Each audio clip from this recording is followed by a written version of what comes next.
where philosophical and intellectual debates used to take place. So our attempt was also a collective attempt of UG, PG and PhD scholars to create an academic space where these ideas could not just freely exist but also interact with each other.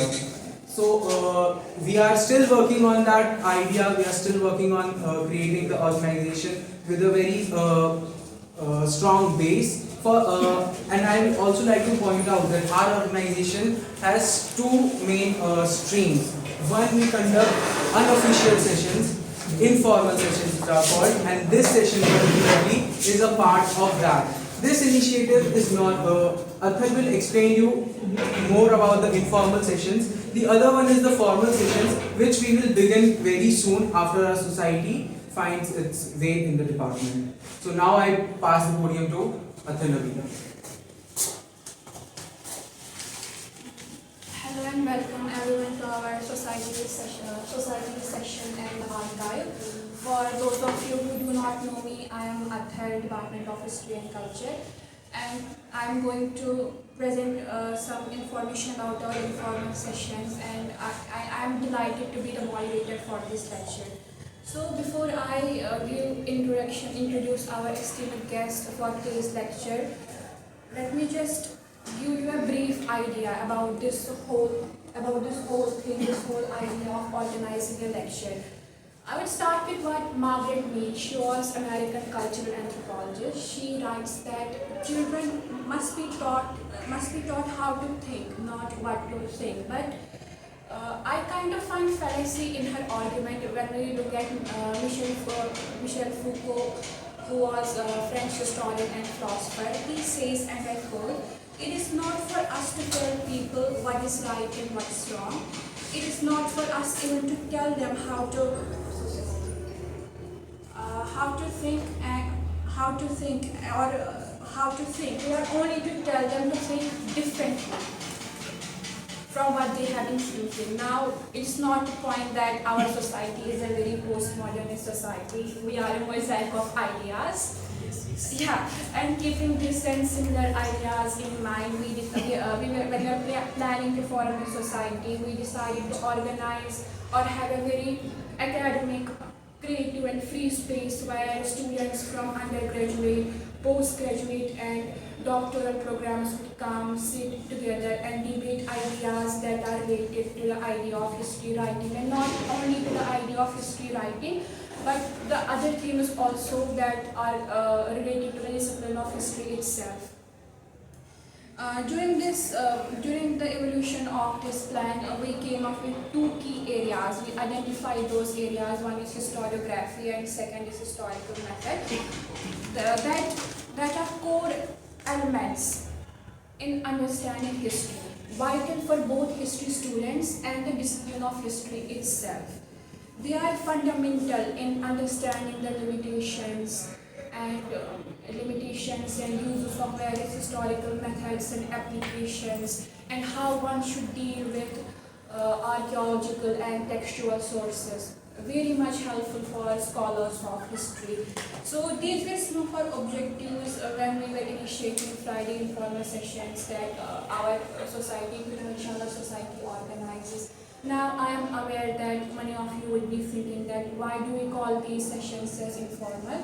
It is because these sessions they are organized within the student community only. We come, sit together, debate ideas and ask questions to each other, and not only do we interact with the speaker, but also we interact with each other. An interaction session is mandatory in our informal sessions whenever any discussion or reading takes place.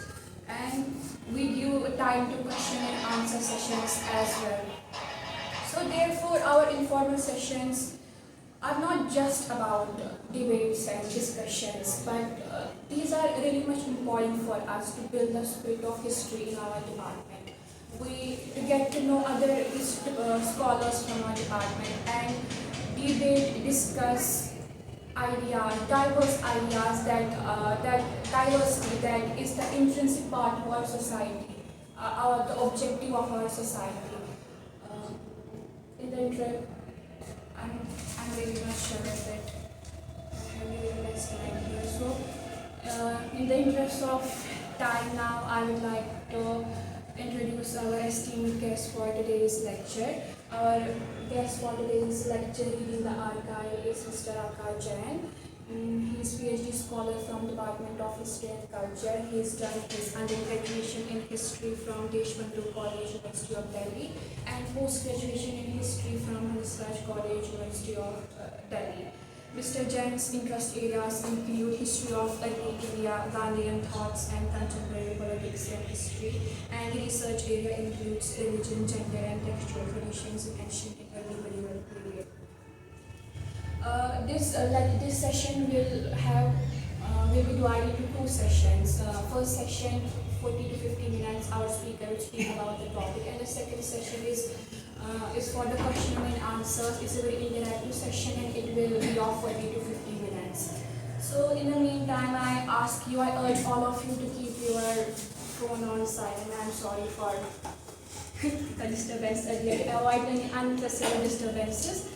And please welcome our speaker for today's lecture, Mr. Akash Jain,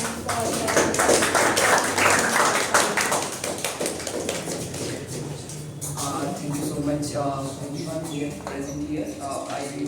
Firstly, I want to thank all of you, and especially Rahul, to let me in this group. I was thinking that I will be making a lecture, or I will be saying something about the topic, but I think after listening to these two people, I think I might have to take at least 1 hour to respond to these two people first, right? But that I am not doing currently. The title, I will begin with the title itself. That is how I always begin. I remember I was in a teacher training program. I was training teacher from the SCRT, and then when I begin my lecture, then I kept my lecture. In the beginning itself, I devoted at least 5 to 7 minutes on the title itself, and the teachers were like, "Ki shuru to karo." So it is important that to begin with the title itself. The title of today's talk or today's lecture, I will rather say it a talk, because it should be an engaging project rather than a one-sided project. So the title itself, I would say, is problematic, because we are talking about reading the archive. Now someone from you would stand up and say that we are in the bachelor's and the master's and the PhD course, and you will teach us that how to read something. Like reading is something which we learn in the first, second standard. Reading is something which is very basic literary device, or I would say a basic literary capacity of a human person. Now this in NEP again in 2020, they have introduced some basic parameters of reading, writing, and numerology, that these are the basic parameters of being a literate person. Although we know that there's a huge difference between being a literate person and being an educated person. So reading the archive is problematic. At the outset, I would admit that, because reading is not something which we are concerned with in this topic, but particularly reading the archive. Now before going into the details, it is important to understand that what is an archive. Before doing that, I want to intervene, because several linguists have argued that language is something which keeps on evolving, or the linguistic words are something which keeps on evolving, and therefore their meanings start changing. So for instance, if you would ask me, if you are talking, for instance, on a phone call, I am saying I am in a library. Maybe Larai and Rahul would understand that I am in an original library where books are being kept. But let's say if I am talking to someone who is preparing for UPSC, and if he is saying that I am in the library, I will understand. Firstly, I will understand that he is in a library where books are being kept. But when I will visit his or her library, I would realize that there is no such thing as such, because these are reading rooms. So now we are calling these reading rooms as library. Whenever you would talk to a UPSC aspirant, he or she will say that I am in a library. But they actually are not in a library, they are actually in a reading room. If we keep the words in their specific sense, which means that language and words, they keeps on changing. Their meanings keeps on changing. So that is the first thing which have to be kept in mind. And from there, we can talk about the title itself, the archive. So basically, there can be multiple definitions, multiple meanings of the word archive. But to keep this very precise in this talk, I will take three definitions, or I will take three meanings of archive. One is in the etymological sense. So the archive word is coming from the Greek word archeon, and which basically means house or the house of the magistrate.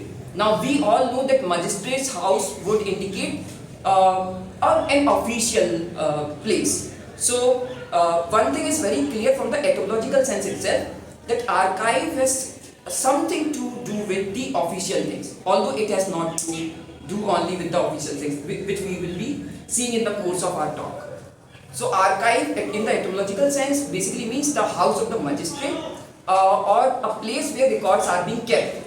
Now these records can be of various kinds of nature.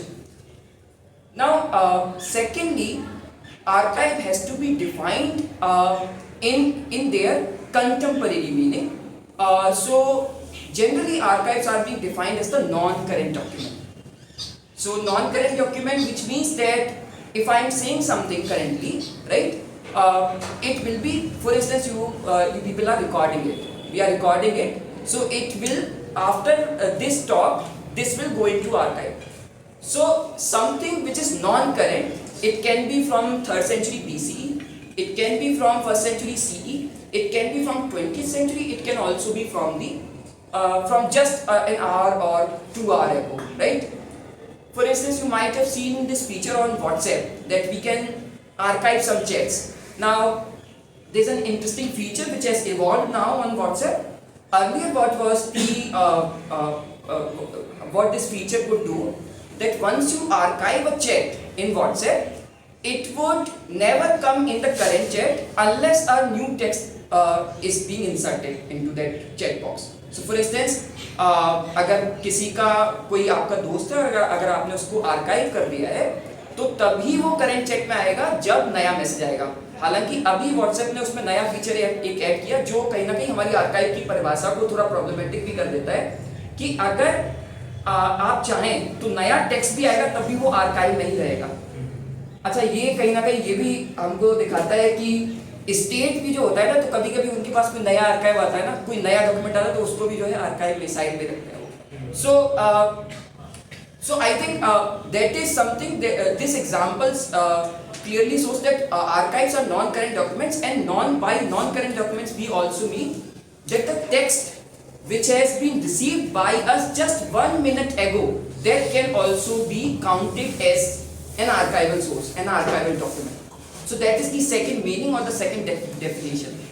The third meaning can be this, that archive is also a place, right? So you have Delhi Archives just behind JNU. You have National Archives on the Janpath Road. So archive is also a place where, or an official place where records are being kept.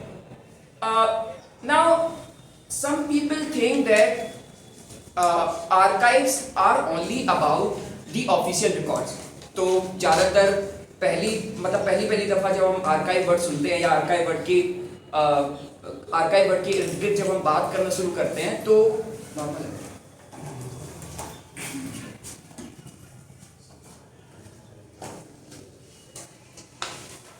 जब हम बात करना शुरू करते हैं तो हमको लगता है कि ये स्टेट जो जहाँ पर एक जगह जमा कर रहा है अपनी डॉक्यूमेंट्स, वही आर्काइव है.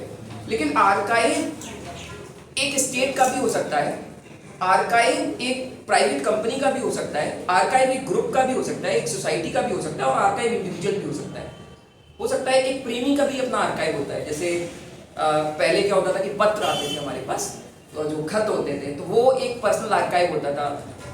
एक शायर है राजेंद्र नाथ ट्रेवर, तो वो इस पूरे डिलेमा को भी समझाते हैं कि वो उनका एक नज्म है जिसको जगजीत सिंह ने गाया है कि तेरी खुशबू में बसे खत मैं जलाता कैसे, तेरे हाथों के लिखे खत में जलाता कैसे, और तेरे खत आज मैं गंगा में बहा आया हूँ, आग बहते हुए पानी में लगाया हूँ. तो इसमें आप देखिए कि वो एक प्रेमी का आर्काइव है खत, और वो बड़े डिलेमा में है कि इसका मैं करूं क्या, कि तेरी खुशबू में बसे का, अब क्योंकि उनका जो है विरह हो गया, एक तरीके से वो विलग हो गए हैं, तो वो कह रहा है कि तेरी खुशबू में बसे खत में जलाता कैसे। अब वो इतना ज्यादा कंफ्यूज है कि वो कह रहा है कि तेरे खत आज मैं गंगा में बहा आया हूँ, आग बहते हुए पानी में लगाया हूँ, और हम आपको पता है कि आग बहते हुए पानी में लगाने से कुछ होगा नहीं, राइट। हालांकि उसकी दूसरी मीनिंग भी हो सकते हैं। इसका मतलब ये है कि एक प्रेमी का भी आर्काइव हो सकता है, यानी कि इसका मतलब ये है कि आर्काइव अभी तक जो डिफाइन किया गया एकेडेमिया के अंदर या एकेडेमिया के बाहर, या बहुत ज्यादा जो जिसको डिस्कोर्स बनाया गया आर्काइव कह रहा हूँ, वो डिस्कोर्स ऐसा रहा हमेशा जिसमें आर्काइव को किसी बहुत ही हैवी, बहुत ही जो है ऐसे डॉक्यूमेंट की तरह दर्शाया गया कि बहुत ही जो है कुछ कॉन्फिडेंशियल चीज है, right. But that is not the case. Archive is something that can be variously defined, and archive can have different categories. So you can have archive in the textual format, but you can also have archive in the photographic format. You can also have archive in the audio-visual format, right? So for instance, videos are now very important archive, but the problem with our generation and with our times is that if we will start using these archives as historical sources, then a problem comes into account that there are some videos and some photographs that are being AI generated. So only yesterday someone sent me this photograph of the Bangladeshi cricketers. They were wearing the burqa, and he wrote that I wanted to watch the cricket match, but I am not watching it because of these things. So then I just sent a link of PTI, Press Trust of India, where the myth has been debunked that actually the cricketers were not wearing a burqa. It is something which is AI generated. So now people believe that we are at a point of time. Historians also, students of history also believe that we are at a point of time where we have more access to archival sources, more access to the documents. But that is not the case. We have access to more resources, more primary text, but at the same time there are risks of them being generated by AI, or them being falsified, they can be a case of forgery involved in all those things. So before going into the details of what are archives, how the issues of power, representation and accessibility are linked to the archives, before going into the details of all these things, it is important to understand that what are archives. So in the etymological sense, they were the magistrate, the house of the magistrate where records are being kept. In the simpler terms, they are the non-current documents, and in the third sense, or the third sense of the term, we are taking them as place where actually the archival records are being kept. Now the first problem with these sources is that or the archives is, so as I just mentioned, that archives can be defined, or they can be divided into various categories: the textual, the photographic and audiovisual. In this talk, I am primarily concerned with the textual evidences, or the textual sources, or the textual archival material. तो जब हम text के archive material को हम जब देखते हैं, तो पावर, जैसा मैंने कहा कि पावर, रिप्रेजेंटेशन और एक्सेसिबिलिटी, ये तीन इश्यूज हैं जो हमारे सामने उभर के आते हैं, और जो रीडिंग भी हमने शेयर की है अपर्णा बालाचंद्रन की, वहाँ पर भी आप देखेंगे कि पावर और आर्काइव की रिलेशनशिप पर ज़्यादा बातें की गई हैं। तो आर्काइव, जैसा कि हमने अभी समझने की कोशिश की कि वो नॉन करेंट डॉक्यूमेंट है, लेकिन आज की टॉक के लिए हम व्हाट्सएप के चैट को नहीं, अपने प्रेमी प्रेमिकाओं के खतों को नहीं, बल्कि हम थोड़े से जो आर्काइव जो हिस्टोरियंस के लिए ज़्यादा इम्पोर्टेंट हुए हैं पिछले कुछ दशकों में, या अभी भी जो बहुत इम्पोर्टेंट है, उनको हम थोड़ा सा देख लेते हैं। So you all know as Athar. So as Athar also mentioned the name of Michel Foucault, we all are aware about this person who is always poking his nose into every discipline. Like Karl Marx was poking his nose into every discipline. He is a sociologist, he is an economist, he is also a historian.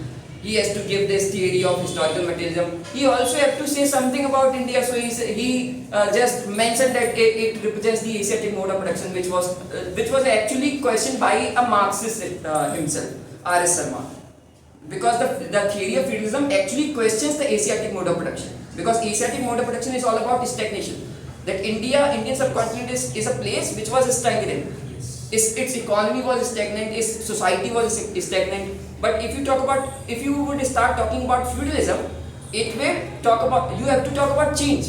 You have to talk about the vibrancy. You have to talk about the dynamism, the economic, social, and political dynamism of the society. So Karl Marx, although Karl Marx is considered to be one of the greatest scholars of the 19th century, I am fond of his writings. But at the same time, sometimes it becomes problematic when you start poking nose into every discipline. Although he did not, I think he did not voluntarily do it because he was thinking about several things. So he cannot be right about everything. That has to be taken into account. So, basically, Michel Foucault, why Michel Foucault is important and why ये जो फूको और जो है हमारे university campus के अंदर तो जो है ये जो है जोक्स बन चुके हैं कि अच्छा सोशल साइंस इज फूको तो क्योंकि आपको पता है कि जो है स्मोकिंग भी सोशल साइंसेस वाले जो है स्मोकिंग के लिए भी हम लोग ज़्यादा बदनाम हैं। हालांकि मुझे लगता है कि यहाँ पर ज़्यादातर लोग स्मोकिंग नहीं करते पर हम लोग बहुत बदनाम रहते हैं। मुझे याद है कि मैं देशबंधु कॉलेज में था और वहाँ पर जो है कम्युनिस्टों का एक ग्रुप था और मतलब उनकी इमेज इस तरीके की बनी हुई थी कि ये फूकने वाले लोग हैं, ठीक है। और अच्छा मैं जो है बीच बीच में जो है उनके साथ पाया जाता था तो लोगों को लगता था ये भी फूकता होगा। तो हम जो है दूसरे फूकों में यकीन करते हैं या दूसरे फूकों को जो है देखते समझते हैं, ये वो वाला फूको नहीं है।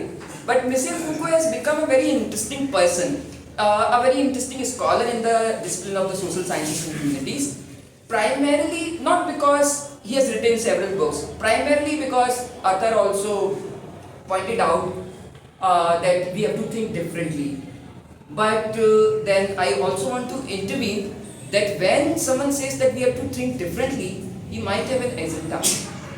He might have an agenda that has to be taken into consideration. That the first quote which you mentioned, that what to think and how to think, what is more important. So the scholar says that how to think is more important. But when Foucault is saying that we have to think differently, he is also somewhere targeting the arena, that how to think, and he is targeting both the arenas, what to think and how to think, because he has an agenda. जब कोई आपसे कह रहा है ना कि कुछ हटके सोचो, उसके पीछे भी एक एजेंडा है, राइट? ऐसा नहीं है कि जो है वो आपको एक हम कहते हैं ना कि जब कोई चॉइसेस दे रहा होता है तब जरूरी नहीं है कि वो आज़ादी दे रहा होता है, वो आज़ादी छीन भी रहा होता है। कि जब कोई कहेगा ना कि नेचुरल्स का आइसक्रीम चाहिए, हेवमोर का आइसक्रीम चाहिए या फिर जो है जियानीस का आइसक्रीम चाहिए, तब वो आपसे ये स्वतंत्रता छीन रहा है कि आप वाडीलाल की आइसक्रीम भी खा सकते हैं। आप समझ रहे हैं? So whenever you are being given choices, it has to be kept in mind that the person is also snatching, or the person is also robbing you of various other choices. So Foucault is important primarily because he is concerned about this thing called power. And there are 2-3 statements. I am not going into details of what Foucault says in various books. So Foucault is someone who has researched on the birth of clinic, आज का जो clinic है, he has researched on the disciplinary aspects of the modern civilization. So he has researched on prison cells की ये जो jail वगैरह ये कैसे आई, जो पेनप्टिकन का पूरा जो कॉन्सेप्ट है बेंथम का, we can discuss it later. Also asylum की पागल खाना जो है वो कैसे आया. Now he is thinking about all these micro events or all these micro narratives. But if you would analyze all these works of Foucault, one thing which comes out of these works is this, that Foucault is primarily challenging the earlier models of power. So earlier what people used to believe, that what is power. So if simply we are asking what is power, so people used to say that they used to adopt this sovereignty model, that power is something which is in the hands of the sovereign. So king is powerful, for them king is only powerful. Now some people believe that a seat of power is more important. So king may change, but seat of power is important. So they thought that throne is important. So for instance, now in the contemporary sense, the position of prime minister is important and not the prime minister. Prime minister may change, they can come and go, but the seat of the prime minister is important. So for some people that was power. For some people money was power. But then Foucault came and he said it in very simple terms that knowledge is power. It is not that simple. That knowledge is power, which means that if you have knowledge about something, what you can do? You can control something. You can make an order out of that knowledge. What the Britishers did when they came to India, what they were doing? They were forming commissions. They were publishing reports. They were doing census. Why they were doing census? They wanted to collect data about caste, about religion, about ethnicity, and we also know that how after census, and it is an important point to emphasize that after census, after collecting this information of the people of the subcontinent, what happened? People started fighting among themselves कि भाई वहाँ पे अच्छा आज आप देखिए दोनों period को देखिए आप वहाँ पर जो नॉलेज कलेक्शन हो रहा था तो उसके बाद क्या हुआ कि उन्होंने कास्ट को जो है हायरार्किकल ऑर्डर पे सेव करना स्टार्ट किया तो वहाँ पे रिजर्वेशन की पॉलिसी तो थी नहीं तो जो भी कास्ट ग्रुप्स होते थे वो कहते थे कि नहीं भाई हम नीचे नहीं हम ऊपर जाएंगे लेकिन आज कंटेम्पररी डिस्कोर्स में आप देखिए कि क्योंकि हमारे पास ओबीसी और एससी का जो है पूरा एक जो है रिजर्वेशन है which is obviously positive discrimination, obviously an affirmative action because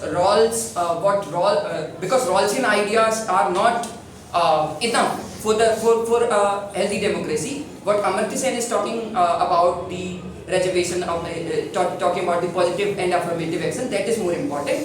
So I am not countering all those positive affirmation methods, but what I am trying to suggest कि अभी आप जो है जाति जनगणना की बात कर रहे हैं भारत में बहुत ज्यादा पॉलिटिक्स हो रही है जिसके ऊपर अभी ये डिबेट छिड़ी हुई है कि नहीं भाई हम तो ओबीसी में ही जाएंगे या फिर हम तो एससी में ही जाएंगे या बहुत सारी जो है कम्युनिटीज वो कह रहे हैं हम एसटी हैं सो आप ये देखिए कि ये भी कितना जो है कि वहां पर जब सेंसस होता है कॉलोनियल पीरियड में तो लोग क्या ट्राई कर रहे हैं कि हम ऊपर चले जाएं तो कोर्ट में केसेस जा रहे हैं और कोर्ट इतने हास्यास्पद वाक्य हो रहे हैं कि भाई तुम राजपूत हो लेकिन ये वाले राजपूत हो तो तुमको इधर रखा जाएगा तुम जो है मतलब तुम जो है ऊंचे तो हो पर तुमसे भी ऊपर कोई है तो इस तरीके की डिबेट जो है आपका जो है कोर्ट्स में जा रही है so what we observe here that what Foucault is saying that knowledge is power now when we start thinking about knowledge the documentation or collection of ideas, facts and figures that will come into account. And that is why we have numerous archival documents from the colonial period. Right? Primarily because they were producing knowledge. The British colonial state was producing knowledge. Why? Because they wanted to control us, the people of the subcontinent. They wanted to rule over us. So that is why they were very primarily concerned about this phenomenon, that how to control people. First question was this and the answer was simple: collect more and more knowledge. यहाँ के लोगों का data collect करो, यहाँ के लोगों को photograph करो. अभी हम फोटोग्राफी का आर्काइव की बात करेंगे तब उसमें ये उभर के आएगा. यहाँ के लोगों का जो है आपको पता होगा कि बहुत सारी जो ट्राइब्स यहाँ की थी उनका जो है मेजरमेंट करते थे बाकायदा, उनका वजन कर लिया और रेसिस्ट बेसिस पर रेशियल बेसिस पर उनको जो है डिफाइन करने की कोशिश होती थी. इसका मतलब ये है कि उनका प्राइमरी जो काम था वो था नॉलेज को प्रोड्यूस करना. इसको हम कॉलोनियल नॉलेज प्रोडक्शन कहते हैं, जिस पर बहुत सारे स्कॉलर्स हैं जैसे फिलिप वेगनर हैं, बर्नार्ड कॉहन हैं, इन सब ने बहुत अच्छा काम किया है. निकोलस डग्स का भी एक किताब है कास्ट ऑफ माइंड जो बहुत प्रॉब्लमेटिक भी है कई सारे अर्थों में. तो मिशेल फूको क्यों इम्पोर्टेंट है? क्योंकि वो पावर का एक नया मॉडल दे रहे हैं। अच्छा, मिशेल फूको एक और इम्पोर्टेंट बात कहते हैं कि that power is always localized and power is always discursive, which means that earlier model were saying कि भाई पावर एक आदमी के पास है, या पावर एक सीट के पास है, या पावर पैसे में है। पर फूको कह रहा है कि पावर एक डिस्कर्सिव है, यानी कि वो ट्रांसफर भी हो सकती है, यानी कि वो अलग अलग जगहों पर हो सकती है। और पावर और रियल पॉलिटिक्स, फूको हमेशा कहते थे कि वो लोकल पॉलिटिक्स होती है। जैसे अभी आप देखिए कि आप पीएम के खिलाफ कार्टून बनाएंगे, मतलब रियल पॉलिटिक्स मैं क्यों कह रहा हूँ, पीएम के खिलाफ कार्टून बनाएंगे तो आपको मुश्किल है कि कोई पकड़ेगा, या आपके खिलाफ केस होने के कम चांसेस है, हो सकते हैं, लेकिन आप ये देखिए कि ज्यादा हम वोकल हो सकते हैं पीएम के खिलाफ। फिर हम जब थोड़ा सा हम लिबर्टी लेते हैं तो सीएम के खिलाफ भी हो सकते हैं, लेकिन आप कम ही देखेंगे कि लोकल विधायक या लोकल पार्षद के खिलाफ कोई जो है मुखर होके बोले, क्योंकि उसको पता है कि आज मैं बोलूंगा जो है कल जो है पिट जाऊंगा, राइट। तो आप ये देखिए कि पावर जो है, रियल पॉलिटिक्स या रियल पावर पॉलिटिक्स को आप कहाँ देख सकते हैं सबसे ज्यादा, वो लोकल लेवल पे देख सकते हैं। अगर आपको पावर के स्ट्रक्चर्स को समझना है तो सबसे पहले आपको लोकल लेवल पर आपको उसको एनालाइज करना चाहिए पड़ेगा कि लोगों को इतना डर है कि लोगों को सबसे ज्यादा जो डर है वो उसके लोकल विधायक और लोकल पार्षद से है, क्योंकि उनको उनकी कास्ट आइडेंटिटी पता है, क्योंकि उनको उनकी मसल और जो है मनी पावर पता है, और उनको पता है कि किसी भी दिन जो है घर में आके ये जो है हमारा काम तमाम कर सकते हैं, राइट। तो उनके खिलाफ ज्यादा कम वोकल। अभी आप वैसे तो मतलब चीजें बहुत बदल गई हैं, लेकिन कोई भी अभी हम में से कोई भी अगर चाहे तो पीएम को बहुत जल्दी क्रिटिसाइज कर सकता है, लेकिन अपने टीचर को क्रिटिसाइज करने में जो है हमारी हालत खराब हो जाएगी। I remember I had this paper on modern Europe, and one of the students of the class was dissatisfied with the teacher, and what he did, he made an undertaking, and everyone has to sign on that these are the topics which has not been covered by the teacher, and the students have to support this person.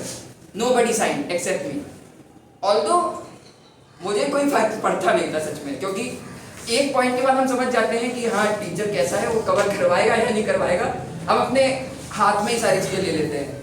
But I sign on it. इसका मतलब ये है, ये दिखाता है कि जो बाकी 40 या 50 या 60 लोग थे उन्होंने साइन क्यों नहीं किया, क्योंकि उनको डर था कि कहीं इंटरनल में मार्क्स ना चले जाएं, कहीं जो है शिकायत ना हो जाए, या कहीं बाद में जो है क्लास में ताना ना झेलना पड़े। इसका मतलब ये है कि लोकल, जब तक हम लोकल पावर रिलेशंस को नहीं समझेंगे, the relation between students and teachers, that has also been seen in terms of power, right? So now the problem and irony is this, that Foucault was never concerned about the actual archives. He was always talking about the concept of archiving and the issue of power involved in the archives, right? So what is more concerning for this topic and for this theme are some of the instances that and the methodology which we can adopt. So while we are talking about reading the archive, after defining it, after recognizing that what types of archive we have and what are the issues which are being involved in the archive, it is important also to look into those secondary readings which are using the archival sources in very various manners. So some people may pick up an archival source, they can read it with the lens of gender. Some people may pick up an archival source, they can read it with the lens of caste or some other identity, right? Here comes the two very important and famous methods, reading along the grain and reading against the grain. So these are two important methods, although there are other methods as well, because archiving, the phenomena of archiving is not simply a 21st century phenomena. It has a long history. So archiving and writing history is not a very recent phenomena. So there has been various methods, but two important methods which has evolved by 21st century. These are reading archive along the grain. Do we have chalk? Yes. So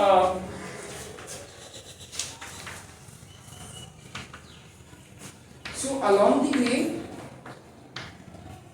and against the grain, these are two important methods, and this has been championed by someone called Anne Laura Stoller, and this in the Indian context, the method of against the grain has been championed by the subaltern historians. And we all know that who are the subaltern historians. If we are reading the historiography, we know that what do we understand by the subalterns. So subaltern, basically the word basically means man behind the gun. Generally when we read about the wars in history, when we see on television, what we visualize or what we see on the television, that if any war is being represented, king is always on the upfront. He is on the front side, but that is not the case. There was these people called subaltern who were always on the front side, man behind the gun. कि जो सबसे पहले गोली खाएगा, they are the subalterns. Dalits in the Sudras in the ancient time, and then Dalits, then all these OBCs, these in class terms, the underprivileged sections, these and also women, and women are being referred to as the subaltern within subaltern, right? Because we have this concept of Crenshaw intersectionality, that a woman is being a Savarna woman, or quote unquote, I will always use this quote unquote because so called, right? There is no such thing like upper caste and lower caste. I will use this quote unquote so called. So the so called upper caste woman, they will be exploited by, in the patriarchal setup, they will be exploited by only the upper caste male.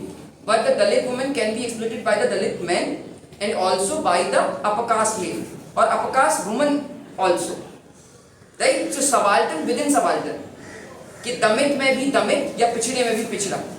So these two methods are very important while reading or while approaching the archival material. Because at the outset itself, when I started this talk, I said that the title is problematic, that reading the archive. So basically, what is more specific or what is more specialized about this subject is the fact that reading the archive or approaching the archive is a very important aspect, not only of the historiography, which is one of the concerns of the history society, but also historical methodology. So it will also help us in understanding the various methods of history writing, the historiography as we call it, and also it would also help us in understanding the historical methodology, and we can also evolve our own historical methodology as students or as scholars. So reading along, I will emphasize more on against the grain, because I will be picking up some of the readings from this methodology. So when we talk about along the grain, as Stoller says, that it is important to understand the structures of meaning inscribed or imbibed in an archival source. इसका मतलब ये है कि मान लीजिए आपके पास कोई document है, कॉलोनियल पीरियड से कोई रिपोर्ट है, और उस रिपोर्ट को अगर आपको अप्रोच करना है तो आपको क्या क्या समझना है. आपको ये समझना है कि ये रिपोर्ट किसने बनाई है, ये कमीशन किसने कॉन्स्टिट्यूट किया है, कमीशन में कौन कौन लोग हैं. ये आपको जो है ये कुछ प्रश्न उठाने और इनके आंसर पूछने हैं, लेकिन आपको बायस अभी शो नहीं करना है. आपको रिपोर्ट जो है ऑब्जेक्टिवली पढ़नी है. होता क्या है, जब हम अगेंस्ट द ग्रेन मेथड की बात करेंगे तो ये लोग पहले से ही, क्योंकि फ्यूको से ये बहुत ज़्यादा इन्फ्लुएंस है, तो इनको लगता है कि हर चीज़ में जो है पावर इन्वॉल्व है. पर कभी कभी ऐसा भी होता है कि आपको जो है अलोंग द ग्रेन भी बहुत कुछ मिल जाता है.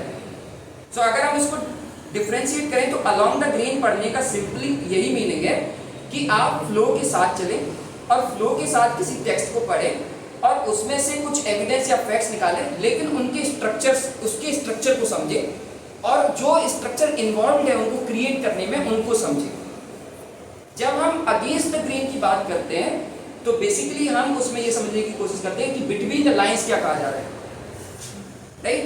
जैसे मनु ने एक जगह लिखा है कि 5 चीजें वो बैन करता है, तो उसमें से एक चीज है शराब। औरतों के लिए 5 चीजें बैन करता है, उसमें से एक चीज है शराब। तो अगर हम उसका अलॉन्ग द ग्रेन जो है दो तीन तरीके की रीडिंग हो सकती है। तो कोई सोच सकता है कि भाई शायद शराब इसलिए बैन कर रहा है कि जो है हेल्थ के लिए जो है हानिकारक है, राइट। पर अगर ऐसा है तो उसको मर्दों के लिए भी शराब को बैन कर देना चाहिए था। विच मीन्स कि अभी हमको मनु को समझना पड़ेगा पहले कि मनु कौन है। मनु के एजेंडा को समझना पड़ेगा, उसके लेंस को समझना पड़ेगा, तब जाके हम समझ पाएंगे कि वो शराब को क्यों बैन कर रहा है, राइट। इसका मतलब यह है कि हम अगेंस्ट द ग्रेन पढ़ेंगे, बिटवीन द लाइंस पढ़ेंगे, right. So in this methodology, I want to talk about an article which is titled as Chandra's Death, and I will talk about the story, and then we will see that how this method, the reading archives against the grain, can be adopted. So this is an article by Ranajit Guha, who died I think in recently only, I think 1 or 2 years ago. So Ranajit Guha is the founder of the Subaltern School, right? So he is the founder of the Subaltern School, and we have several various volumes of the Subaltern studies. The volumes are titled as the Subaltern Studies, and in one of the volumes, this article Chandra's Death appears. So बड़ी interesting story है। ये कोई ऐसा project नहीं था, ये कोई ऐसा आर्टिकल नहीं था जिसके बारे में रंजीत गुहा बहुत समय से सोच रहे थे। दरअसल एक बहुत ही एक एक्सीडेंटल, अगर हम उसका कहें तो बड़े एक्सीडेंटल अंदाज में रंजीत गुहा को एक फ्रेगमेंट मिलता है एक कॉलोनियल सोर्स का, जो जुडिशरी से रिलेटेड होता है, वो एक केस से रिलेटेड होता है। और आपको टाइटल से पता चल रहा होगा, चंद्रास डेथ, यानी इसमें एक औरत है कोई जिसकी मृत्यु हो गई है। अभी हम सिर्फ इस टाइटल से ये समझ पा रहे हैं। तो ये फ्रेगमेंट जो है, पहले इस फ्रेगमेंट को समझ लेते हैं कि जो आर्काइवल सोर्स मिला है वो क्या है। ठीक है, पहले हम सोर्स को समझ लेते हैं, फिर उसकी इंटरप्रिटेशन। तो सोर्स जो है उसमें एक औरत है चंद्रा, उसकी मृत्यु हुई है, और उसकी बहन और प्राइमरली उसकी बहन और उसकी माँ के जो है जो स्टेटमेंट्स है वो लिए गए हैं। आपको पता होगा कि कॉलोनियल लॉ जो था वो बड़ा मतलब एक चीज़ होती है अप्रूवर। आपको पता होगा लॉ में कि अगर आप अप्रूवर बन जाते तो आपकी सज़ा शायद कम हो जाए। जैसे एक बोहरा करके एक क्रांतिकारी थे, आपको शायद पता होगा, भगत सिंह, सुखदेव और राजगुरु, इनकी जो फांसी हुई है, इंटरेस्टिंगली इनमें एक अप्रूवर भी था बोहरा, एक, और वो क्रांतिकारी था। और बड़ी इंटरेस्टिंग कहानी है जिसपे अभी अपर्णा वैदिक एक हिस्टोरियन है जिन्होंने रिसेंटली काम किया है। तो हाँ, रिवॉल्यूशनरीज ऑन ट्रायल। तो अभी वो जो है बड़ा इंटरेस्टिंग, उनके पास आर्काइवल सोर्स आया है। अभी इस पर भी बात करेंगे कैसे कि आर्काइवल सोर्स इंटरेस्टिंग हो जाता है। तो चंद्रास डेथ में जो हमको डॉक्यूमेंट मिला है वो स्टेटमेंट्स हैं, और दरअसल उसमें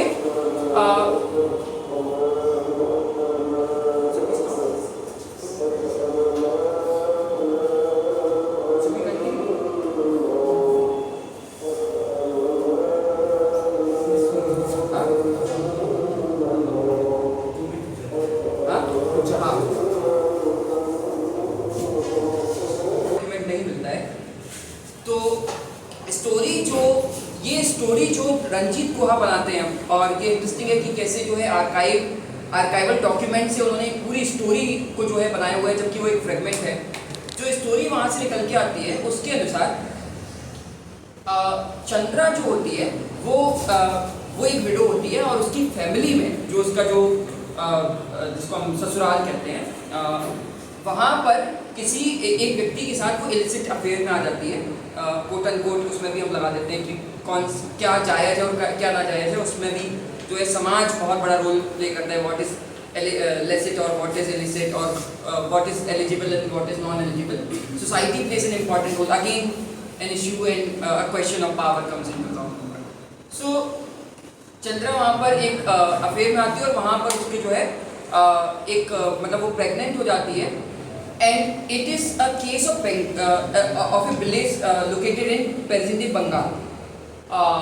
now what happens in that particular caste to which Chandra belong and in that particular village, if you are having an illicit affair, if you are pregnant, you will be facing social ostracization, not male but female. We all know that how the social laws and the generally social laws have been very discriminating towards women. So that is again a case in this particular story. तो वहाँ पर यही होता है कि चंद्रा को जो है जिसके साथ उसका अफेयर होता है वो जाता है उसकी माँ के पास और उसकी बहन के पास, उसको छोड़ देता है और वो कहता है कि आप जो है इसका जो है अबॉर्शन कर लीजिए. और उस समय ये जो है जो मॉडर्न क्लिनिक और मॉडर्न ये सब तो था नहीं, तो अबॉर्शन के लिए वो कुछ जो है वहाँ पर जो है जड़ी बूटी टाइप का जो है वो सब इस्तेमाल करते थे. तो वो सीधे शब्दों में एक बात कहता है कि या तो आप इसका अबॉर्शन कर दीजिए या इसकी भेंट हो जाएगी. भेंट का मतलब है भेंट पर चढ़ना और वो है समाज की भेंट पर चढ़ना. भेंट का मतलब है सोशल ऑस्ट्रेसाइजिंग यानी समाज निकाला. आप लोग शायद जानते होंगे कि बहुत सारे कम्युनिटीज़ में ये चलता है. गांधी भी जब विदेश से लौट के आए थे तो उनका जो है पूरा प्योरिफिकेशन का प्रोसेस हुआ था, क्योंकि हालांकि गांधी इसके विरोध में थे लेकिन जो है उनकी जाति में ये था कि आप विदेश नहीं जा सकते. भारत में ऐसी कई सारी कम्युनिटीज़ रही हैं जिनके अंदर ये विश्वास था कि आप जैसे ही भारत के बाहर जाएंगे आप जो है पॉल्यूटेड हो जाएंगे. तो ये अच्छा इस वजह से भी बहुत सारी कम्युनिटीज़ ने जो है बाहर जाके ट्रेड नहीं किया या बाहर जाके जो है ट्रेवल नहीं किया. हम देखते हैं कि दुनिया के इतिहास में पहला सर्कम नेविगेशन एक यूरोपियन ने किया.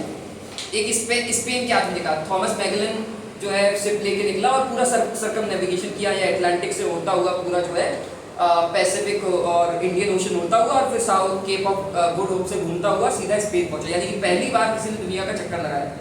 तो ऐसा इसके ये भी कारण है कि भारत में बहुत सारी मान्यताएं ऐसी रही कि वो बहुत रजिस्ट करती थी. चाइना के केस में भी ऐसा है. केनेथ पॉमरेंट एक हिस्टोरियन है जो इस पर बात करते हैं कंपैरेटिव स्टडी पर. तो सोशल ऑस्ट्रेसाइजेशन एक तरफ आपके पास ये है और एक तरफ आपके पास है अबॉर्शन. अब अबॉर्शन उस समय अगर हो रहा है तो उसमें आपको पता है कि कुछ जो है रिस्क है और ज़्यादा हाई रिस्क चीज़ है. अबॉर्शन आज की डेट में बहुत ही लो रिस्क चीज़ है, बहुत ही लो रिस्क चीज़ है.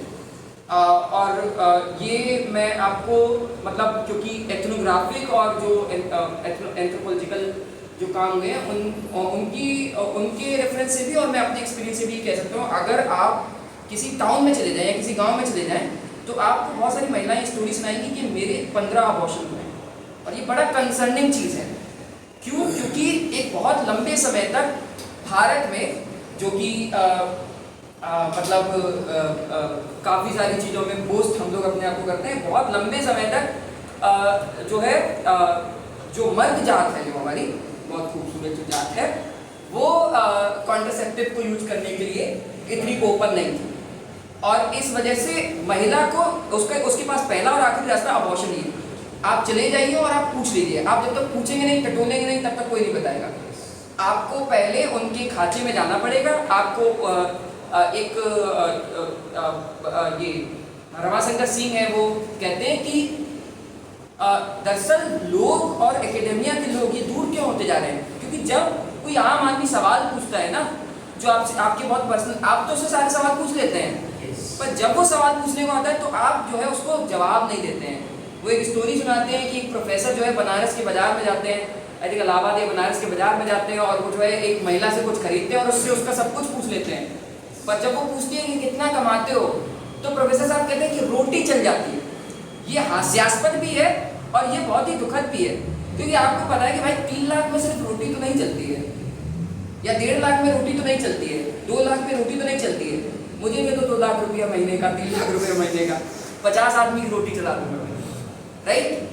तो ये बहुत ज़रूरी है एंथ्रोपोलॉजी में, एथनोग्राफी में कि आप जिससे सवाल पूछ रहे हैं तो आप भी अपने आप को ओपन रखें, आप भी अपने आप को खोल लें. जब तक आप इंसान नहीं होंगे तब तक आप जो है दूसरे इंसान की पड़ताल करने का भी आपको कोई अधिकार भी नहीं है दरअसल. तो यहाँ पर चंद्रा की माँ और चंद्रा की बहन जो है वो डिसाइड करती हैं कि हम इसका अबॉर्शन करेंगे, और वो एक जो है एक लोकल जो वहाँ पर जो जड़ी बूटी का काम देखता था उसके पास जाते हैं और वो उससे जड़ी बूटी लेते हैं, लेकिन अबॉर्शन करते हैं। और रात में क्या होता है, जब अबॉर्शन के दिन जो उसको दवाई दी जाती है, रात में चंद्रा बहुत दर्द से जो है तड़पती है और उसकी मृत्यु हो जाती है। Now the colonial document is not talking about the things which Ranjit Guha will be talking about. I will say that what Ranjit Guha has actually observed or absorbed out of the colonial document. The colonial document is primarily concerned about the incident. It is primarily concerned about that who were involved in the murder. So it is a case of murder. Now Ranjit Guha has titled the article as Chandra's death. Again, reading against the grain. Although I would again object to this title because I have different opinions. So what colonial document is trying to do, they are basically framing Chandra's mother and Chandra's sister Brinda, whose name was Brinda, as the culprits of Chandra. Right? But interestingly, while Chandra's sister, because Chandra's sister was someone who gave Chandra medicine, the medicine to abort the child. While giving her statement, Chandra's sister says at one point that I did not know that I was the person who gave her medicine, but I did not know that it would kill her. I did not know that it would kill her. मुझे नहीं पता था कि ये सिर्फ एक statement है जिससे ये जाहिर होता है कि they were primarily concerned about Chandra. They wanted to save her from social ostracization. You might have heard about this game theory in economics or this concept sunk cost fallacy.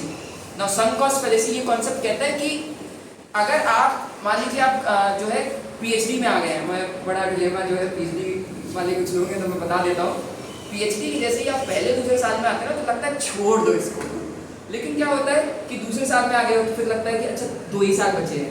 इसको सunk cost fallacy कहते हैं। क्या होता है जब हम किसी चीज़ में आ जाते हैं ना और हमको पता होता है कि थोड़ा समय लगता है तो हम क्या करते हैं उसको पूरा करने की कोशिश करते हैं, जबकि इकोनॉमिक्स और गेम थ्योरी ये कहती है कि नहीं ऐसा मत करो, क्योंकि जो 2 साल वेस्ट हुआ है वो 3 साल और वेस्ट होने वाला है, क्योंकि 2 साल में नहीं कुछ कर पा रहे हो, इंटरेस्ट नहीं कर पा रहे तो अगले 3 साल में तुम कुछ खास जो है वो खाड़ने वाले नहीं हो PhD में। और हमारे यहाँ पे इंडियन एकेडमिया में तो कुछ खास जो है PhD अब जो है एक बहुत ही आगे चल के जो है बहुत आउटडेटेड चीज होने वाली है और हो सकता है ये भी आर्काइवल रिकॉर्ड में ही चली जाए।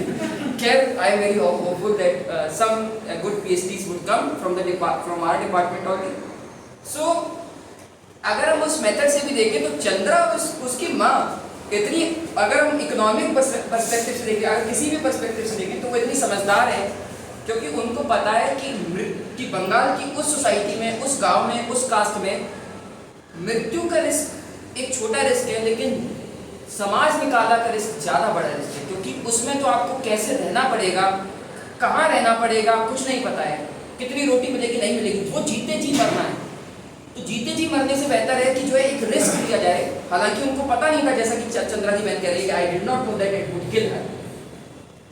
Now this is something which Ranjit Guha catches up, and from this evidence from the same archive. So what we mean by reading archive against the grain? These historians are saying that we will use the same elitist discourse, we will use the same elitist archive, and we will try our best, we will read between the lines, and we will try to catch up with the real consciousness of the subalterns, of the women, of the tribal people, of the peasants, and of other underprivileged categories. What they are saying that we can use other sources as well. But in the elite discourse itself, in the colonial discourse itself, somewhere or somehow we can read between the lines, we can read the archival source against the grain, and we can come out with certain conclusions. Now, second major argument which can be made by this case study is this, that at no point of time in this case, in quote, this person who was in the quote unquote, I will again use this quote unquote illicit affair with Chandra, he was never called in the courtroom because he was a male. Because he was equally responsible for the consequences of the affair what Chandra was. वो उतना ही उसमें जिम्मेदार था जितना चंद्रा की जिम्मेदारी थी, चाहे उसकी प्रेगनेंसी की या उसके आने वाले बच्चे की, वो उतना ही जिम्मेदार था जितना चंद्रा जिम्मेदार थी. But nowhere, at no point of time, we find the name of this person in that document.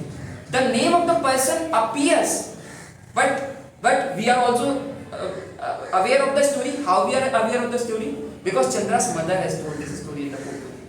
So other person are appearing in the courtroom through these two characters, Chandra's mother and Chandra's sister. Right? So what it shows, Ranjit Guha concludes that it shows that how so when we all think about Europe in the 19th century, Europe of the 18th century, Europe of the 20th century, we always think about modernity. We always think about progress as such. But that is not the case. They might be progressive in one instance, but they can be regressive in another instance. They can be cruel in one instance and they can be humble and very benevolent in other instances. Africans are like cattle for them, but Europeans are the superior civilization. We all know about this slave trade, right? That Africans, it was after the Roman slavery actually that slavery was pursued in such a mammoth scale, on such a mammoth scale. इतने सालों बाद जब Roman slavery के अंत के इतने सालों बाद जो है, Europeans were the people who claimed themselves as the not all the Europeans who claimed themselves as the superior civilization. Rudyard Kipling says that we are actually this is actually white man's burden, कि ये जो है गोरे आदमी का burden है, हम लोग जो है burden है. अरे भाई कहा किसने था तुमको जो है इतना सारा burden लेने को? हमने कहा था क्या कि बोझ ले लो, है ना? तो ऐसा नहीं है. So what emerges out of this article or what this exercise, reading against the grain, that patriarchy is a phenomena of the ancient textual traditions. It existed in the colonial Bengal because of the Indian social system, but at the same time we have to accept it that colonial people or the British people who claim themselves as modern beings, they also tied together with this patriarchy. Why? Because we know that they were afraid that if we will intervene in the personal matters, cultural matters of the Indian people, there can be more revolts, there can be more opposition. But at the same time, it is also important to note that one authority always ties with another authority. So the colonial authority would see ties with the Brahmanical authority or the quote unquote upper class authority in India. Why? Because they know that they hold power, they wield power, they sustain power, they control people and their minds. So that is important. So what this particular case indicates, now the title of the paper is, or the title of the research paper is Chandra's death. Although in the colonial vocabulary is what it was Chandra's murder. So reading archive against the grain made it Chandra's death. But then I read it again against the grain. And I argued in my classroom when Aparna Balachandran, who was my teacher, whose reading I have said, when I was called for the discussion, I said that no, the article's title should be Chandra's murder. Because, why? Because it was the murder of Chandra's dreams. It was murder of the Chandra's trust in the person. Because she might have trust in that person itself. अगर आप किसी के साथ relationship में obvious सी बात है कि वो एक trust पर आधारित. So it was murder of love. It was murder of trust. It was murder of also the solidarity. Why? Because colonial law document, legal document kills the aspect of solidarity in this case. Why? Because Chandra's mother, Chandra's sister, and all those people who were trying to save Chandra from social ostracization, they were in solidarity with Chandra. It was their method of protest. It was their method of making intervention in the life of Chandra, and it was their intervention against patriarchal order. Because patriarchal order, what it would do? It would ostracize Chandra. It would give Chandra Samaj Nikala, right? But by this solidarity, what Chandra's mother and Chandra's sister are trying to do, they are showing. This is their method of protest. अभी हम जो है फूलन देवी को अगर पूरा जो है Gandhi non violent, I am also Gandhi, अगर पूरा जो है Gandhi non violent method adopt कर ले और कहें कि जो है फूलन देवी तो जो है बड़ी वायलेंट थी, अरे भाई उनके पास बचा क्या था, राइट? सो पर्टिकुलर टाइम पर अगर बहुत वाइब्रेंट डेमोक्रेसी है तब हम कह सकते हैं कि हाँ जो है नॉन वायलेंट प्रोटेस्ट करिए आप, वही सही मेथड है, और आज के समय में मैं मानता हूँ कि वही सही मेथड है। पर जब जो है राजा ही निरंकुश है और अगर इतना ज़्यादा एक्सप्लॉइटेशन है कि आपके साथ कोई बहुत ज़्यादा जाति कर जाता है और जो है जो आपका लॉ है, जो आपका पुलिस है, जो आपका आर्मी है, वो आपका साथ नहीं देता है, तो आप क्या करेंगे? This no.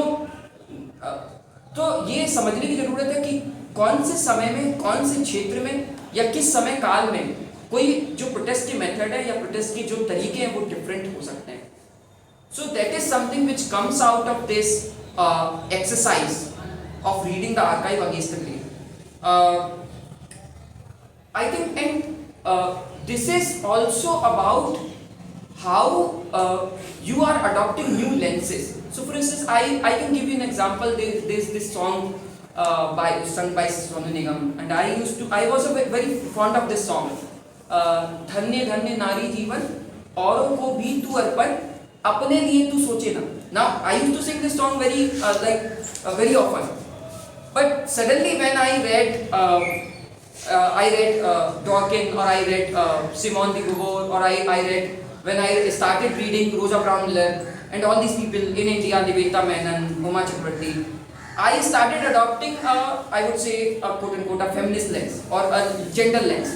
तो मैंने कहा कि भाई धन्य धन्य नारी जीवन औरों को भी तू अर्पण अपने लिए तू सोचे ना. तो पहला सवाल है कि काहे ना सोचे भाई, सोचे काहे ना. सो एक गाना है कि तुम ही मेरे मंदिर, तुम ही मेरी पूजा, तुम ही देवता हो. ये शिव जी की आराधना नहीं है, ये कृष्ण की आराधना नहीं है, ये एक पत्नी अपने पति की आराधना कर रही है. तुम ही मेरे मंदिर, तुम ही मेरी पूजा, तुम ही देवता हो. ना ही तुम देवता हो, ना ही तुम मंदिर हो, और ना ही तुम पूजा हो. तुम एक इंसान हो, मैं भी एक इंसान हूँ. जैसे तुम बैठोगे वैसे मैं बैठूंगी.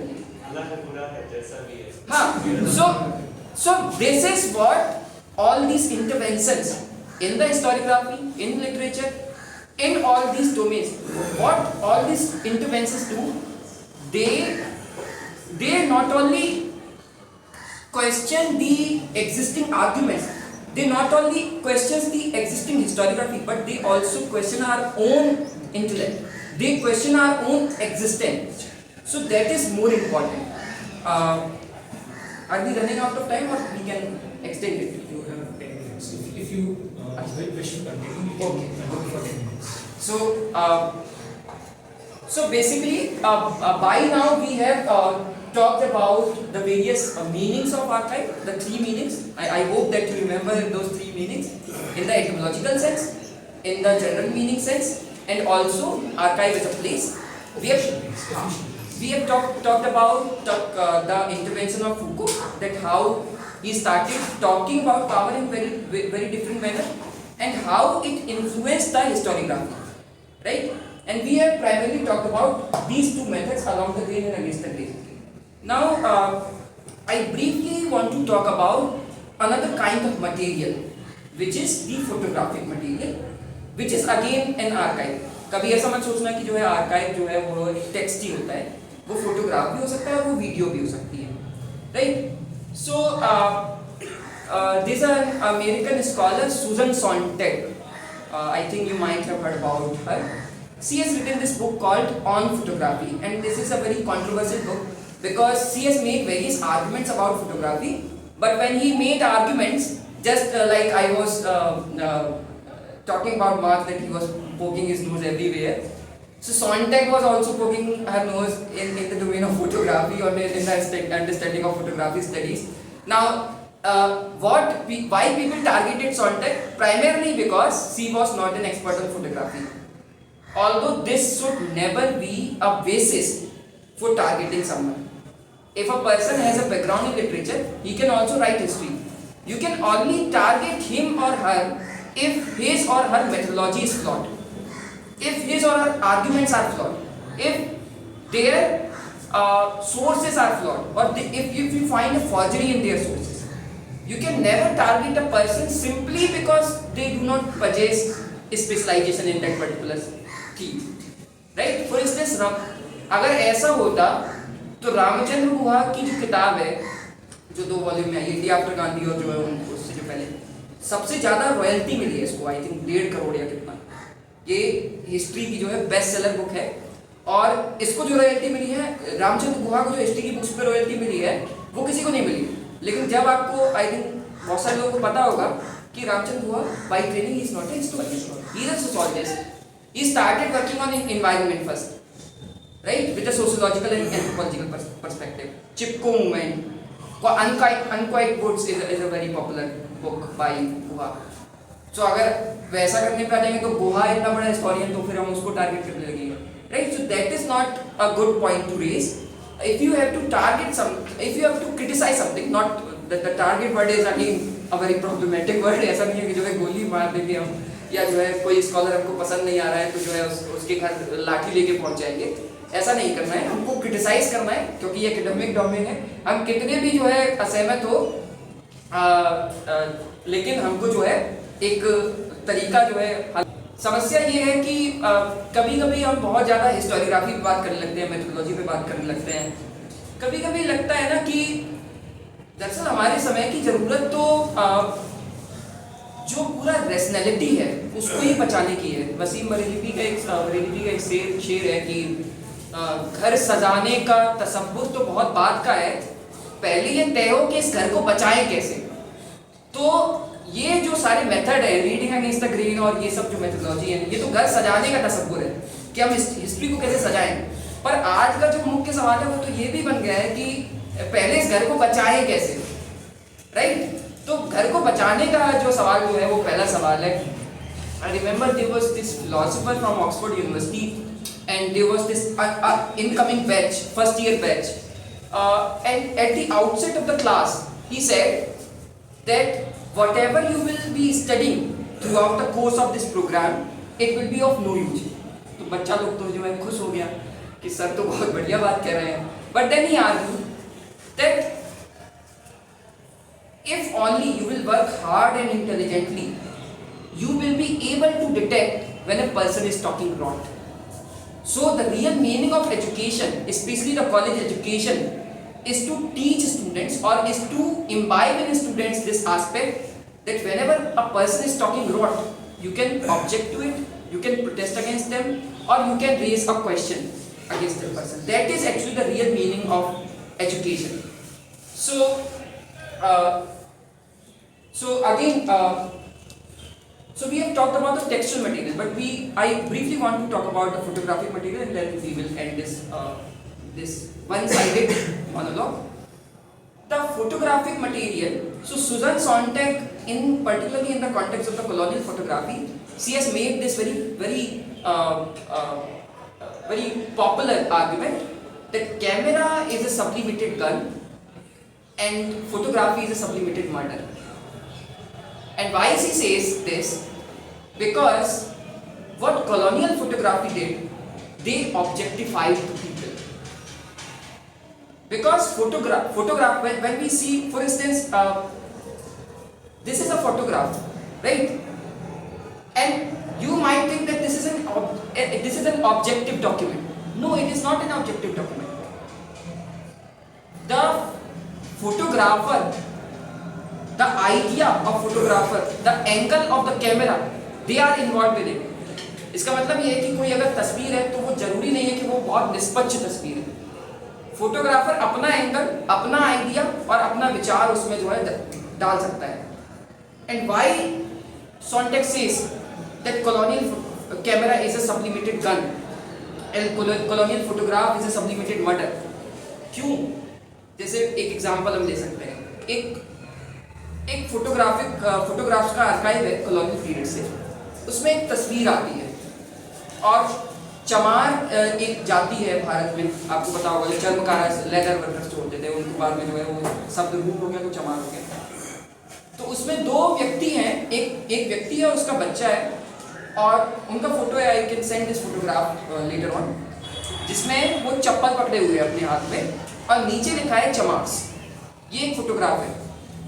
अब आप ये सोचिए कि अच्छा ऐसा हो सकता है कि उस समय जब फोटोग्राफ लिया हो उससे जस्ट 2 या 3 मिनट पहले या कुछ घंटे पहले वो बहुत आराम से घूम रहे हो, लेकिन उनको आइडेंटिफाई किया गया, पकड़ा गया और उनके हाथ में चप्पल पकड़ाई गई।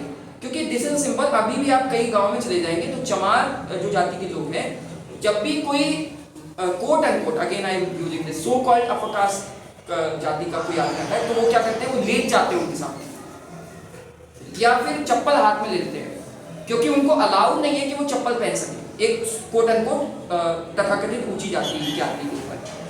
तो हमको इस फोटोग्राफ से क्या क्या पता चलता है, वो एक आर्काइवल सोर्स है। चलो अलोंग द ग्रीन पढ़ते हैं उसको। अलोंग द ग्रीन पढ़ेंगे तो हमको ये पता चलता है कि चमार जो जाति है वो उसका ये वेशभूषा होता था या वो इस तरीके से रहते थे, ये पता चलता है हमको। लेकिन उसको अगेंस्ट द ग्रीन हम अगर पढ़ने पे आ जाएं तो उस फोटोग्राफ के नीचे लिखा है the चमार्स। Now this photo has been objectified. These people have been objectified because nowhere the names of the person are being written. For the colonial people, these photographs they are using these photographs to represent various communities, to various ethnic groups. उनके लिए वो दोनों क्या है, चमार है, लेकिन वो अपने लोगों के लिए रामू हो सकते हैं, श्यामू हो सकते हैं, लखन हो सकते हैं और मीर हो सकते हैं, कुछ भी हो सकते हैं वो। इसका मतलब ये है कि वो फोटोग्राफ अगर दुनिया में फिर कहीं भी जाएगा और उसके नीचे ये जो कैप्शन है जो उसमें इंस्क्राइब कर दिया गया है, अगर वो फोटोग्राफ कहीं भी जाएगा तो वो क्या रिप्रेजेंट कर रहा होगा, वो दो व्यक्ति एक कम्युनिटी को रिप्रेजेंट कर रहा होगा और उसको ऑब्जेक्टिफाई किया गया है। That is why it is a sublimated gun and sublimated murder of the various identities which those two people might hold.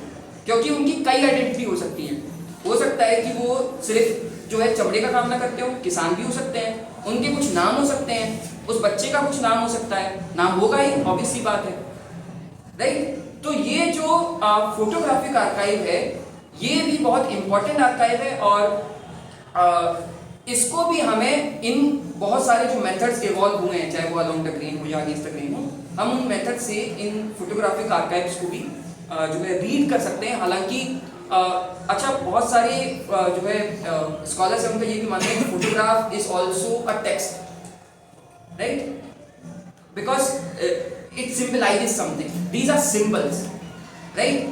Sujan Sontag अपने she has written this book on photography and the first chapter is Plato's cave. I think you might have heard about this concept of Plato's cave. Have you heard about this concept, Plato's cave?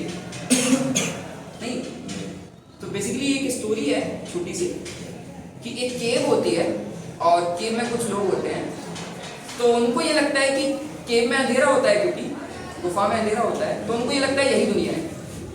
गलती से कोई एक आदमी जो है बाहर चला जाता है किसी एक दिन गुफा से, बहुत सारे होते हैं ना कि जो है कुछ एक्सप्लोरर्स जो होते हैं कि यहाँ भी चले जाओ, अभी बहुत सारे लोग जो है जामिया के डिपार्टमेंट में ही रह जाते हैं, लेकिन कुछ लोग जो लोग होते हैं उनको सुट्टा फूटने वाली जगह भी पता है, या जो है ये सब जो है इसमें से डिलीट कर सकते हैं हम लोग है ना, क्योंकि ट्रांसग्रेशन है ये। तो जो है उनको ये भी पता है कि कहाँ पर जो है प्रेमी जोड़े बैठते हैं, राइट। तो अब कुछ लोगों को जो है मतलब अंदर से जो है इंस्टिगेट होता है वो कि भाई कुछ देख ले हम, मतलब कुछ अच्छा ऐसा एक्सप्लोर कर ले हम जो किसी ने ना देखा हो, राइट, व्हाट इज हिडन, ठीक है। तो हम तो ऐसे ही वो एक आदमी था, वो जो बाहर गया तो उसने सूर्य को देखा, उसने रोशनी को देखा, उसने पेड़ को देखा, और गलती उसकी ये हुई मेरे हिसाब से कि वो अंदर चला गया। जब वो अंदर गया और उसने बताया कि भाई देखो ये दुनिया नहीं है, दुनिया में जो है रोशनी भी है, डिफाइन तो अलग तरीके से किया होगा, दुनिया में रंग भी है, दुनिया में पेड़ भी है, और ये तीनों जो आदमी है वो तो केव में रह रहे थे इतने दिनों से। और आचार्य कृपलानी ने बहुत बढ़िया लाइन कही है गांधी के बारे में भी कि जो आदमी सत्य और अहिंसा की टीक लेके चलेगा वो एक दिन मारा जाना है। तो ये आदमी जो है सत्य की टेक लेके चल रहा था बेचारा। तो जब ये ज्यादा एम्फेसाइज करने लगा तो ये तीनों चारों जो आदमी थे जो इसके साथ, इनको गुस्सा आ गया, तो इन्होंने इसकी पीठ के अंदर हत्या कर दी कि भाई तू तो जो है बकवास कर रहा है, ऐसा तो कुछ हो ही नहीं सकता, दुनिया में तो सिर्फ अंधेरा ही है, ये गेम ही हमारी दुनिया है। तो वो प्लेटोस केस, तो इसको सुजैन सोंटैग ने क्यों यूज किया है, क्योंकि फोटोग्राफ उनका ये मानना है, और उसमें डिलेमा भी है खास करके, कि वो कहीं ना कहीं जो प्लेटोस केव में हुआ होगा ना, फोटोग्राफ भी वही करता है कि आपको दुनिया को वो जो है आप जो है इंडिया में और आप अमेरिका को देख सकते हैं, वो आपको दुनिया को देखने का एक नजरिया देता है, नया नजरिया आपको देता है। तो किताब उस चैप्टर के अंत में इंटरेस्टिंगली सुजैन सोंटैग कहती भी है कि एक राइटर थे बहुत पहले, उन्होंने लिखा कि दुनिया में कोई भी चीज हो उसका अंत एक किताब में होता है, और सुजैन सोंटैग कहती है कि 20th सेंचुरी में ऐसा नहीं है, दुनिया में कोई भी चीज हो उसका अंत दरअसल एक फोटोग्राफ में होता है। क्योंकि अगर आप जो है किसी रेस्टोरेंट में गए हैं तो उसका भी फोटो जो है डाल रहे हैं, है ना, अपने दोस्त को चिढ़ाने के लिए, या जो है सब दुनिया को बताने के लिए कि जो है मैं ये इस जगह पे हूँ। अब तो जो है छोटी छोटी चीज़ों का जो है हम लोग, अभी मैं देखता हूँ कि जो है पहले तो जब जन्मदिन आता था एक साल में, तब भी लोग नहीं मनाते थे, अब तो जो है 5 मंथ का हो गया है तो एक फोटो उसका खींच लिया, 1 month का भी है ना, 1 मंथ का हो गया, 10 दिन का हो गया हमारा बच्चा, 25 दिन का हो गया हमारा बच्चा, 1 साल का हो गया।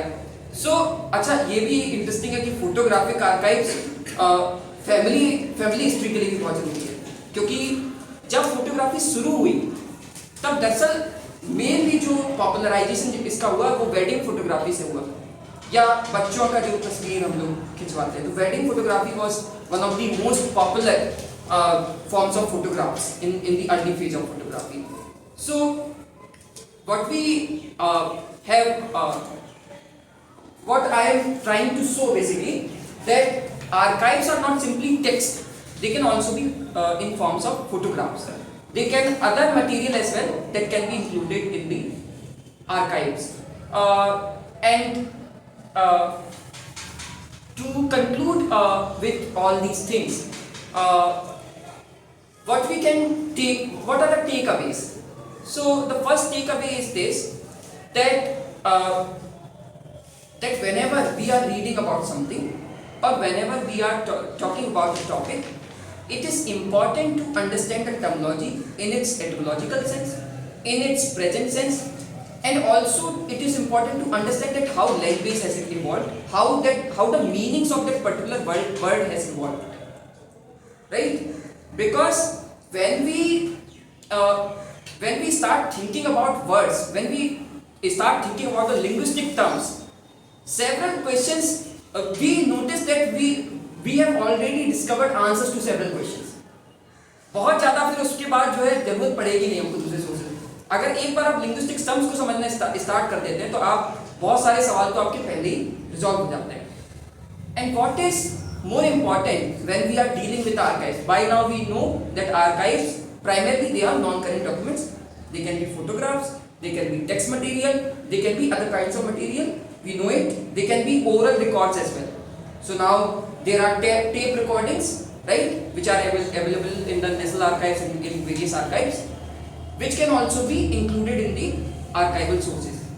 So whenever we are reading an archival source, there are certain questions which need to be asked. Where archive is being kept, how this archive reached in that particular place, because we know that there are two kinds of archive, classified and declassified. तो एक समय तक, जैसे 25 साल तक कोई document जो होता है, नेशनल आर्काइव की पॉलिसी है जो जनपथ रोड पर है, 25 साल तक कोई भी डॉक्यूमेंट है वो स्टेट के पास रह सकता है या किसी के प्राइवेट पोजीशन में रह सकता है। 25 साल के बाद वो जो है डीक्लासिफाई हो जाएगा और फिर उसको आर्काइव में आना पड़ेगा, पब्लिक एक्सेस उसका होना पड़ेगा, राइट? तो आपको ये समझना जरूरी है कि ये आर्काइव यहाँ पहुंचा कैसे। That is an important question. Then when we access that archival source, there are other questions involved. Who is the author of that archival source? What was the social, political and cultural background of that author? What time period that author is discussing? What was the social, economic and political conditions in which that archival source is being written. So these are again very important questions which need to be raised whenever we are dealing with an archival source. And then only when we start looking towards the archives, or when we start accessing the archives and when we start reading the archives, it is all on you. It is completely dependent on the questions which you are trying to discover or which you are trying to research on. It completely depends also on your own perspective, that how you approach that archival source, that it would save your writing of history.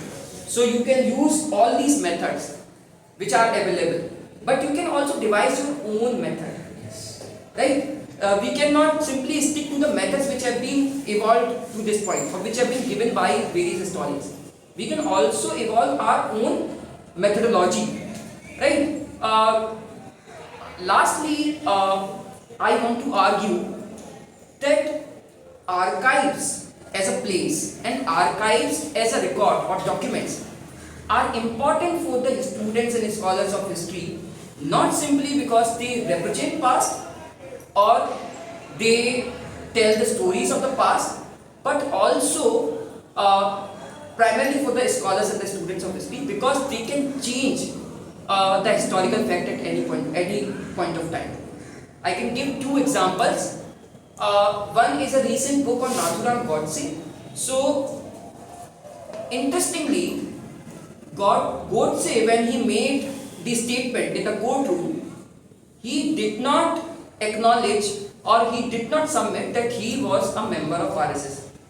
Right? He declined that he is currently a member of RSS. Although the brothers of the Godse wrote a book later on and they claimed that Godse was a member of the RSS. Now, interestingly, a document was found in the archives which is actually the statement of Nathuram Godse made to the police persons.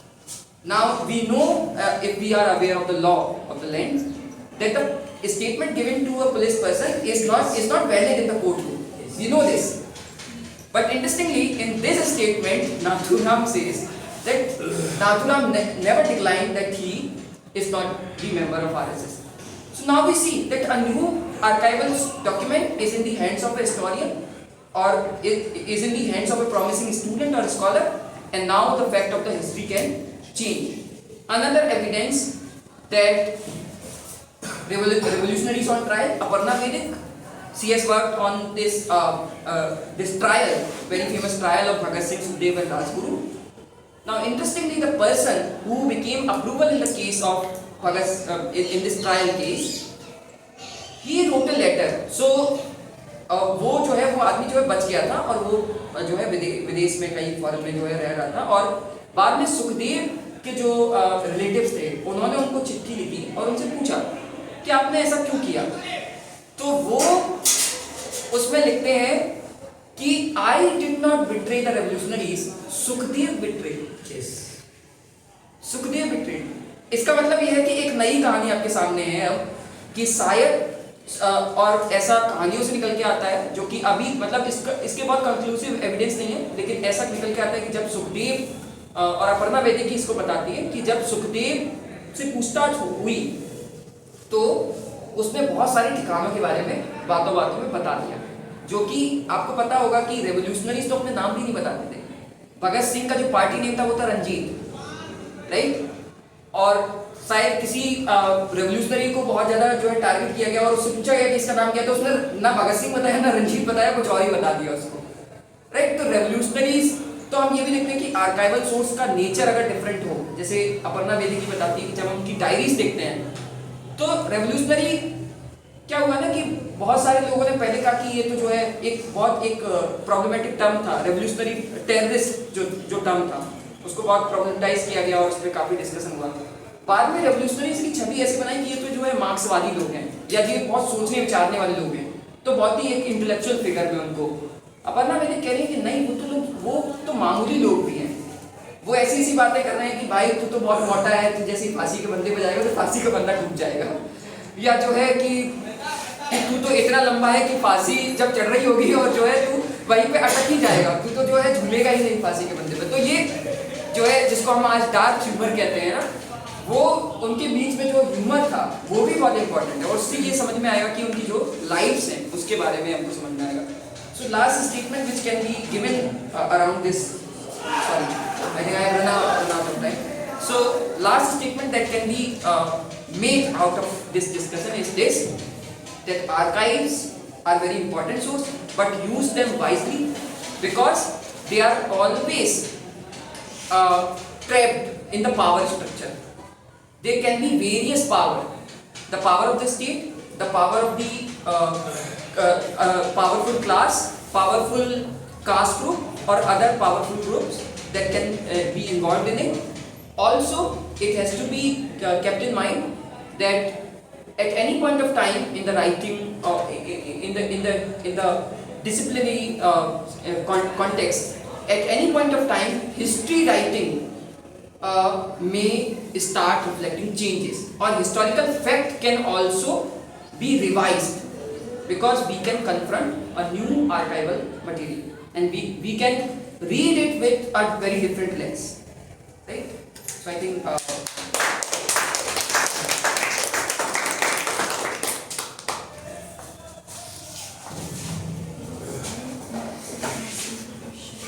Sure.